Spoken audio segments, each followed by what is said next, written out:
Okay, so we have a question from 717 from this last Sunday, June 5th. How does giving discreetly then fit with our corporate passing of the plates? And the answer is, no matter how we collect the money, there's always going to be some element of which the discrete process there is going to be challenged. And even in ancient Israel, they had large containers inside the court of women that people would drop, or the court of the Gentiles even, where people would drop their money. You remember that Jesus saw the widow drop her money into that and noted her among all the other people giving. So Jesus didn't seem bothered by corporate giving at the temple. The specific issue in Matthew chapter 6 was the giving toward alms, the giving toward the poor, and making a big deal out of it so everybody knew. And I think he also viewed that about the widow giving her mite and the difference of everyone else who were giving money in order to be either out of their surplus or to be identified. So I would liken the passing of the plates very similar to the dropping of the money at the containers outside the Jewish temple.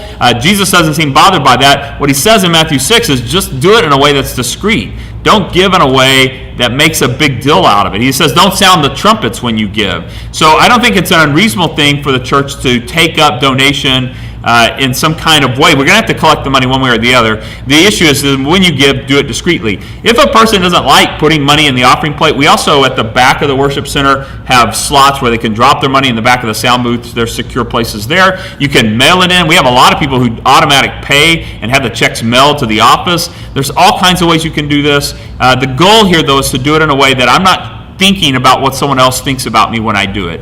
And so in this regard, I would say the passing on plates on Sunday morning is very similar to the collection at the Jewish temple.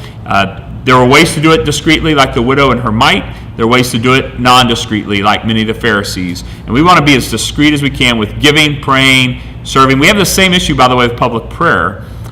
What do we do about public prayer? But then you have Jesus himself who says, when you pray, go pray in secret. But then Jesus himself prays publicly. And how do we balance those things? The answer is that when I have a personal, private, spiritual moment with God in prayer, I should do it as discreetly as possible. There's also appropriate moments for corporate prayer. And so there's appropriate moments for corporate giving. There's appropriate moments for corporate prayer. But in all of these, to do it in a way that doesn't draw attention to myself, but purely is done out of my act of worship and the glory of God. All right, we'll see you guys Sunday night.